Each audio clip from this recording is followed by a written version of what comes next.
कहानी की शुरुआत होती है यूरोप के एक जंगल में, जहाँ एक सुअर अपने मालिक के पिंजरे से छूटकर तेजी से भाग रहा था। वहीं पास ही एक सड़क पर सैम नाम का एक विदेशी बच्चा अपने पिता को ढूंढ रहा था, मगर वो आज तक उनसे मिला नहीं था। सैम को यहाँ की भाषा भी नहीं आती थी, इसलिए जो भी उसे मिलता वो उसे अपने पिता की तस्वीर दिखाकर पूछ लेता। उसे देखने के चक्कर में सैम की गाड़ी का संतुलन बिगड़ गया और गाड़ी सीधा जाकर सड़क के बीच में खड़े सुअर से टकरा गई। सैम ने तुरंत बाहर आकर देखा कि वो सुअर काफी जख्मी हो गया था, इसीलिए सैम ने उसे उठाकर अपनी गाड़ी में रखा और मदद ढूंढने के लिए निकल पड़ा। जल्द ही रात हो गई और वो एक स्टोर पर पहुंचा, पर वहाँ कोई भी नहीं था। फिर सैम ने उस बेचारे सुअर को देखा, पर वो अब तक मर चुका था। कुछ ही समय में सैम सुअर को दफनाने के लिए गड्ढा खोदने लगा तो अचानक उसे पेड़ों में से एक आवाज सुनाई दी। सैम ने देखा कि अंधेरे में कोई खड़ा था जो अचानक चिल्लाकर भाग गया। इससे वो सुअर अचानक से जाग गया, क्योंकि असल में वो मरा नहीं था। इसीलिए सैम उसे फिर से गाड़ी में ले गया।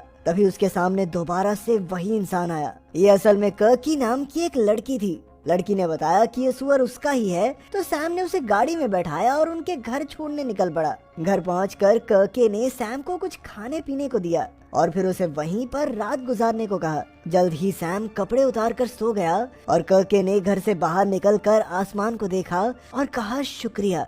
कुछ घंटों बाद जब सैम की आंख खुली तो उसके सामने कर्के का पिता गुस्ताव और जैनक्स नाम का एक लड़का खड़ा था। सैम को उनकी भाषा समझ नहीं आ रही थी और अचानक जैनक्स ने उसके सर पर वार करके उसे बेहोश कर दिया। इसके बाद उन्होंने सैम के गले में पट्टा बांधा और उसे तबेले में जंजीर से बांध दिया। जैनक्स को डर था कि कहीं कर्के सैम को पसंद न करने लगे, इसलिए उसने बिना बात सैम को पीटकर अपनी भड़ास निकाली। बाद में कर्के ने आकर सैम के लिए वो जगह साफ की, पर सैम तो अपनी पूरी जान लगाकर उन जंजीरों से आजाद होने की कोशिश कर रहा था। अब सैम कर्के के सामने गिड़गिड़ाने लगा, पर तभी गुस्ताव ने वहां आकर सैम को पीटना शुरू कर दिया। अगली सुबह जब सैम उठा तो वो बेचारा काफी दर्द में था। फिर कर्के और गुस्ताव उसके लिए 2 बाल्टियां लाए। एक में उसके लिए झूठा खाना था और दूसरों में सुअरों का खाना। कर्के ने सैम को सुअरों को खाना खिलाने को कहा, जिसके बदले में उसे ढंग का खाना मिलेगा, वरना गुस्ताव उसे फिर से पीटना शुरू कर देगा। तब सैम ने गुस्से में बाल्टी फेंक दी और कहा कि मैं तुम्हारा पालतू सुअर हरगिज नहीं बनूंगा। गुस्ताव उसे मारने दौड़ा, पर कर्के ने उसे रोकते हुए कहा कि ये भूखा रहकर खुद ही सीख जाएगा। शाम को उन्होंने सैम के लिए खाना रखा, लेकिन वो उसकी पहुंच से बहुत दूर था।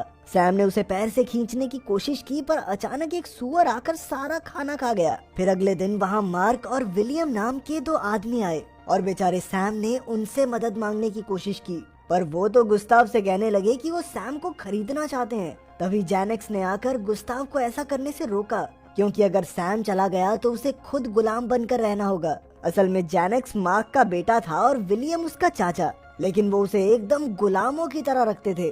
आखिरकार गुस्ताव ने उसकी बात मान ली और सैम को बेचने से इनकार कर दिया। फिर रात को जैनक्स ने आकर सैम की बेड़ियां काटी और उसे आजाद कर दिया, पर तभी कर्के भी बाहर आ गई और उसने सैम को भागते हुए देख लिया। अब जैनक्स ने कर्के को रोकने की कोशिश की, पर कर्के ने साफ साफ कह दिया कि उसके दिल में जैनक्स के लिए कुछ नहीं है। बात को संभालने के लिए उसने जैनक्स को चूमने का नाटक किया और फिर सही समय देखकर उसे धक्का दे दिया। तब जैनक्स उसे पकड़कर मारने की धमकी देने लगा, तो अचानक सैम ने वापस आकर जैनक्स का गला जंजीर से कस दिया। उन दोनों की हाथापाई चल ही रही थी कि तभी एक गोली की आवाज आई। ये गोली गुस्ताव ने चलाई थी। उसने जैनक्स को वापस घर भेजा और सैम को फिर से पकड़ लिया। अगली सुबह कर्के ने सैम को जीन्स और ढंग का खाना दिया, क्योंकि उसने कर्के की जान बचाई थी। सैम ने फिर से कहा कि मैं तुम्हारा गुलाम बनकर नहीं रह सकता, तो कर्के कहने लगी कि तुमने ही तो मुझे गाड़ी में बैठाया था, और वो बेचारा मजबूरी में सुअरों को नहलाकर उनकी देखभाल करने लगा। बाद में गुस्ताव ने उसे एक लंबी जंजीर से बांधा ताकि वो बाहर लकड़ी काटने जा सके। जब दरवाजा खुला तो सैम कई दिन बाद धूप में जाकर बेहद खुश हुआ, पर तभी गुस्ताव ने उसे एक सुअर को मारने का हुक्म दे दिया, जिसे वो एक पार्टी के लिए पकाने वाले थे। मगर सैम किसी को मारने के बारे में सोच भी नहीं सकता था, इसीलिए आखिर में गुस्ताव को ही उस सुअर को मारना पड़ा। खैर कुछ देर बाद वही सुअर सैम के पास आया जिसकी उसने जान बचाई थी, और वो सुअर उसे मम्मी मम्मी कह के बुलाने लगा। इससे बेचारा सैम इतना डर गया कि उसकी तबीयत ही खराब हो गई। फिर अगले दिन कर्के ने सैम को खुद नहलाया और समझाया कि पार्टी के दिन गुस्ताव उसे पूरे परिवार के सामने दिखाकर अपनी धौंस जमाएगा, इसीलिए सैम को साफ सुथरा दिखना होगा। इसके बाद उसे कपड़े पहनाकर टेबल पर ले जाया गया जहाँ सभी लोग खाना खा रहे थे। सैम को बाकी सबके साथ खाने पीने की इजाजत थी, लेकिन हर वक्त उसके गले में जंजीर बंधी रहती। वहीं दूसरी ओर जैनेक्स को एक गंदे कुत्ते की तरह दूर कहीं बैठा दिया गया। खैर, खाने के बाद सब नाचने गाने लगे तो कर्के ने सैम को डांस के लिए बुलाया। उन्हें देखकर तो जैनेक्स की और जल गई। तभी मार्क और विलियम जैनेक्स को बचा खुचा खाना डालने आए तो जैनेक्स ने कहा कि वो कर्के से शादी करना चाहता है और इसके बदले उन तीनों को वो तबेला भी मिल जाएगा। मगर मार्क और विलियम ने उसे धुतकारते हुए कहा कि तू बस एक कुत्ता है, समझा। फिर जैनेक्स उनके कहने पर कुत्तों की तरह भौंकने लगा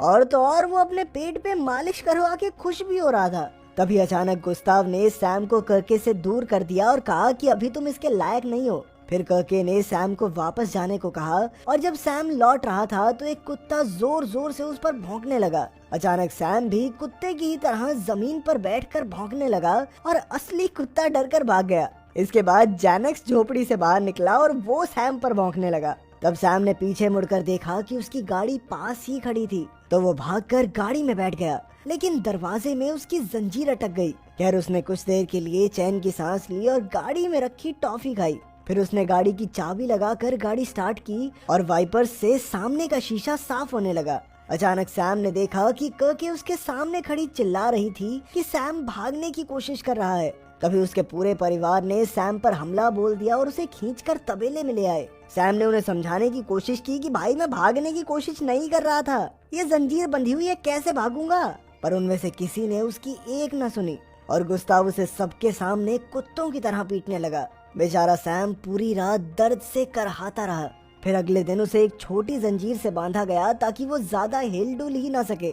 बाहर जैनेक्स और एक लड़का कुछ सुअरों को ट्रक में भर रहे थे। कुछ देर बाद वही सुअर फिर से सैम के पास आया। सैम ने उसे दूर जाने को कहा पर जल्द ही सुअर ने उसे कुछ औजार ला कर दिए और उनकी मदद से सैम एक बार फिर से भाग निकला। वो चुपके से उस ट्रक में छुप गया और वो सुअर भी सैम के साथ ही आ गया। पर कुछ ही समय में ट्रक का टायर फट जाने की वजह से वो पलट गया। जैसे तैसे जैनेक्स खिड़की से बाहर निकला और उसने देखा कि सैम और बाकी के सुअर तेजी से भाग रहे थे। उधर तबेले में जब कर्के को सैम के भागने की खबर मिली तो वो फूट फूट कर रोने लगी। तो गुस्ताव तुरंत ही सैम को ढूंढने निकल गया। वहीं सैम जंगल में पूरी तेजी से दौड़ रहा था, लेकिन फिर वो अचानक से एक गड्ढे में गिरकर बेहोश हो गया। फिर रात को उसकी आंख खुली तो उसने गड्ढे से बाहर निकलने की खूब कोशिश की, लेकिन कोई फायदा नहीं हुआ। आखिरकार वो बेचारा निराश होकर रोने लगा। फिर अगली सुबह अचानक गड्ढे में एक रस्सी आई तो सैम ने देखा कि वही सुअर उसे बचाने आया था। जल्द ही सैम रस्सी की मदद से बाहर आ गया और फिर सुअर ने उसे जंजीरें खोलने में भी मदद की। तभी चारों ओर से बाकी के सुअर भी उनके पास आ गए तो सैम ने उन्हें अपने साथ लेकर आगे बढ़ने का फैसला किया। अब ये सुअर ही उसके साथी थे तो सैम अपनी सारी दिल की बातें उनसे करने लगा। जल्द ही उन्हें खेत में कुछ मिला तो सुअर उसे खाने लगे, लेकिन सैम उन्हें बस देख रहा था। तब उसे एहसास हुआ कि उसके अंदर अपने पिता को ढूंढने की चाह खत्म हो चुकी थी और न ही उसके अंदर अब घर लौटने की हिम्मत थी। उधर कर्के सैम के बारे में ही सोचती रहती थी और दुआ करती थी कि सैम उसके पास वापस आ जाए। खैर, रात को जब सैम आराम कर रहा था तो उसे एहसास हुआ कि उसका एक साथ हंसने और रोने का मन कर रहा था।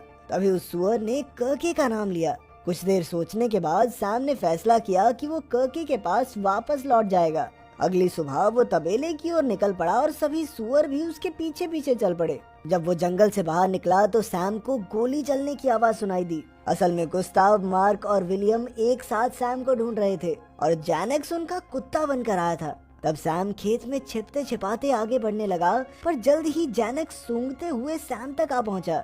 तभी गुस्ताव ने सैम के ऊपर बंदूक तान दी और उसे सारे सुअर लौटाने को कहा। सैम को पास ही में अपना वो सुअर दिखाई दिया, पर उसने एक शब्द नहीं बोला। गुस्ताव ने उस पर गोली नहीं चलाई क्योंकि पहले वो अपने सुअर वापस लेना चाहता था, लेकिन अचानक जैनेक्स ने बंदूक हथियार ली ताकि वो सैम पर गोली चला सके। जल्द ही चारों आदमी बंदूक के लिए लड़ने लगे और सैम मौका देखकर भाग निकला, पर अचानक उसने गोली की आवाज सुनी और वो वहीं जम गया। फिर वो तुरंत वापस लौटा और उसने देखा कि सुअर गुस्ताव के पैर का जख्म चाट रहे थे। अब सैम ने गुस्ताव को अपने कंधों पर उठाया और तबेले की ओर चल पड़ा। सैम ने उसकी जान बचाई थी, इसलिए गुस्ताव उससे बहुत खुश था। वो अब उसके साथ गुलाम की तरह नहीं बल्कि एक आम इंसान की तरह बर्ताव करने लगा। फिर उसने सैम को अपनी बेटी कर्के से शादी करने की इजाजत भी दे दी। बाद में जब कर्के उसके घाव पर मरहम लगा रही थी तो गुस्ताव ने उसे वो गोली संभाल कर रखने को कहा ताकि वो मार्क और विलियम से बदला ले सके। इसके बाद कर्के ने सैम को बताया कि उसके पिता उनकी शादी के लिए तैयार हो गए हैं और वही सुअर उन्हें दूर से देख रहा था। उस रात जब वो एक दूसरे के साथ कुछ निजी समय बिता रहे थे तो अचानक उन्हें एक कुत्ते के भौंकने की आवाज सुनाई दी और बाहर से बहुत तेज रोशनी आई। वो दोनों भागकर बाहर निकले तो उन्होंने देखा कि तबेले में आग लग गई थी और बेचारे सुअर जोर जोर से चिल्ला रहे थे। सैम तुरंत ही उन सभी को बचाने के लिए दौड़ा। तभी जैनक्स सामने आया और ये खुलासा हुआ कि ये आग उसने ही लगाई थी क्योंकि वो कर्के और सैम की शादी की खबर सुनकर तिलमिला उठा था। जैनक्स कर्के को साइड में ले गया और उसे जबरदस्ती उसके साथ भागकर चलने को कहा। तभी सैम बीच में आ गया और उन दोनों में जबरदस्त लड़ाई छिड़ गई। सैम ने जैनक्स को नीचे पटक कर उसकी आंखों में अपने अंगूठे घुसा दिए जिससे जैनक्स दर्द से बुरी तरह कराहने लगा। खैर अब तक काफी सुअर आग से बचकर भाग निकले थे। इस घटना के कुछ समय बाद सैम और कर्के ने शादी कर ली। मार्क और विलियम ने उनके तबेले में हुए नुकसान की भरपाई की और गुस्ताव के साथ अपनी दुश्मनी खत्म करके एक नई शुरुआत भी। गुस्ताव अपनी बेटी की खुशी में काफी खुश था पर उसी रात उसे हार्ट अटैक आ गया जिससे उसकी मौत हो गई। अब कर्के और सैम मिलकर तबेले की देखभाल करने लगे और जल्द ही कर्के प्रेग्नेंट हो गई। एक दिन सैम ने उस सुअर को देखा जिसने उसकी जान बचाई थी। अब वो काफी बड़ा हो चुका था। सुअर ने उसे अलविदा कहा और तबेला छोड़कर जाने लगा। ये देखकर सैम सोच में पड़ गया कि कहीं उसने यहीं रुककर गलती तो नहीं कर दी। क्या उसे यहाँ से निकलकर एक नई शुरुआत करनी चाहिए थी। यहीं पर ये अजीबोगरीब कहानी खत्म होती है।